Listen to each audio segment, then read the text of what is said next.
바톤 핑크는 1991년 코엔 형제가 감독한 영화입니다. 영화 제목과 같은 바톤 핑크라는 이름의 극본가를 중심으로 벌어지는 일들을 그려낸 작품입니다. 주연 배우인 존 터트로는 다양한 작품에서 익숙하게 보던 배우였는데 트랜스포머 시리즈에서 찌질한 정부요원으로 나왔던 기억이 나네요.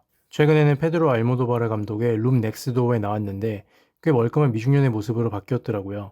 또 다른 주연으로는 존 굿맨이 나옵니다. 두 배우 모두 코엔 형제의 페르소나라고 할 만큼 여러 작품을 함께 했었습니다. 사실 코엔 형제의 영화들은 공감하기 조금 어려운 부분들이 많기도 합니다. 기본적으로 유대인이라는 정체성에 대한 이해가 없으면 완전히 받아들이기 어려운 부분이 있기도 하죠. 바톤 핑크는 오히려 그런 부분은 많지 않지만 그래도 꽤 난해한 작품이라는 평이 많습니다. 현실과 상상의 기준이 모호한 지점들이 많아서 집중하지 않았을 때 흐름을 놓쳐서 이야기를 못 따라가는 순간이 있기도 했어요. 영화를 끝까지 다 보고 나서도 어디까지를 사실로 받아들여야 할지 고민이 되기도 했습니다. 또한 주인공의 직업이 극작가라는 점에서 창작에 대한 묘사가 많이 나오기 때문에 그런 부분에 경험이 없다면 공감이 덜 가기도 하죠. 하지만 직접적인 경험이 없더라도 우리가 살면서 접할 수 있는 여러 일들과 겹치는 부분이 있기 때문에 충분히 재미있게 감상할 수 있다고 생각합니다. 영화는 크게 두 가지 부분을 중점으로 다루고 있습니다. 첫 번째는 선민의식입니다. 주인공 바톤 핑크는 잘 나가는 연극계의 극작가입니다. 어느 날 영화계에서 시나리오 작업을 요청받게 되는데 꽤 내키지 않아 합니다. 자신의 극작가로서의 명성을 높이기 위해서는 영화계는 맞지 않는다고 생각했기 때문이죠.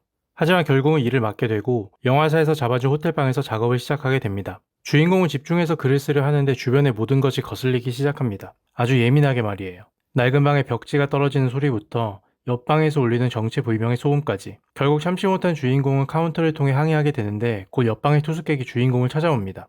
엉겁결에 옆방 사람을 방으로 들이게 된 주인공은 내키지 않는 마음으로 그와 대화를 시작하게 됩니다. 자신을 평범한 세일즈맨으로 소개한 남자는 어딘가 이상해 보입니다. 말투나 행동에서 교양이 느껴지지 않고 어딘가 모자라 보이기도 하죠.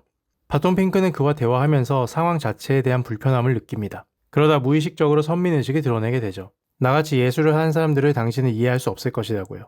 이쯤 보면 이 바톤 핑크라는 인물이 자기 잘난 맛에 사는 캐릭터라고 생각이 됩니다. 실제로 연기를 보면 굉장히 예민하고 까칠한 부분을 많이 표현하고 있습니다. 하지만 영화사 사장과 함께하는 씬을 보면 바톤 핑크가 안쓰럽게 느껴지기도 합니다. 영화사 사장은 당장 결과물을 받기 바라지만 제대로 글을 내놓지 못하는 바톤 핑크를 점점 막대하게 되고 그의 결과물을 비판하기도 하죠. 자신의 마음에 들지 않는다는 이유만으로요. 종반에는 결국 크게 화를 내며 말합니다. 너 같은 것이 없어도 핑크스러운 작품은 내가 얼마든지 만들어낼 수 있다고요. 그 바톤 핑크를 눈앞에 두고 말이죠. 여기서 영화가 얘기하고자 하는 두 번째 부분은 창작가의 결과물에 대한 이야기인 것 같습니다.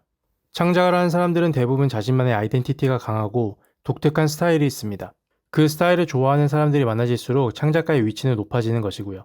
하지만 너무 확고한 스타일을 가진 창작자가 새로운 것에 도전을 했을 때 의외로 많은 팬층이 떨어져 나가기도 합니다. 또 주변에 이익으로 얽혀있는 사람들이 그걸 말리기도 하고요. 극단적으로까지 가면 창작가의 생각은 전혀 반영되지 않아도 대충 비슷한 스타일로 만들어서 창작가의 이름만 붙여 세상에 내보내기도 하죠.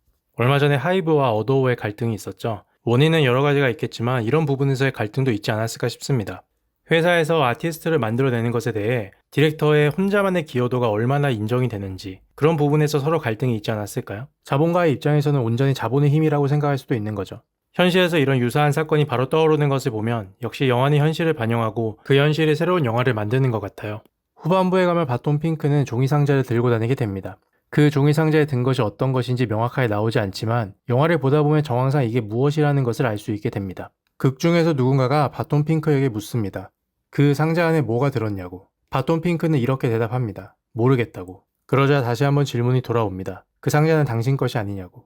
바톤 핑크는 다시 한번 대답합니다. 모르겠다고. 창작에는 많은 생각이 들어갑니다. 창작가 본인의 의도를 전부 넣을 수도 있지만 이해관계자들 때문에, 대중들 때문에 온전히 자신의 것을 보여주지 못할 때도 있죠. 그동안 만들던 것과 조금만 달라져도 악평들이 쏟아지기 때문에 그런 것을 방지하고자 억지로 원치 않는 결과물을 내곤 합니다. 하지만 자신의 마음에 들지 않는다 해도 그건 자신의 창작물입니다. 누군가에게는 나의 것이라고 말해야 하는 상황이 오죠. 종이상자가 보여주는 것이 그런 것이 아닐까 싶습니다. 분명히 나로 인해 나온 결과인데 나의 뜻대로 만들어진 것인지는 알 수가 없다는 것. 거기에 대해 생각해보게 합니다. 나의 정체성을 지키면서 남들에게도 잘 받아들여질 수 있는 작품을 만든다는 것이 창작가들이 평생 하고 있는 고민이 아닐까 싶습니다. 영화를 보면서 이런 고민을 같이 느끼게 된다면 바톤 핑크라는 인물이 조금 더 입체적으로 보일 것입니다. 워낙 다양한 해석이 있는 영화이기 때문에 여기서 얘기하지 않은 많은 의미가 더 있다고 생각합니다. 그래도 2시간 동안 주인공의 행적을 함께 따라가다 보면 자연스럽게 빠져들 수 있는 영화라고 생각하고요. 개인적으로는 마지막 한 컷이 정말 기억에 오래 남는 영화였습니다.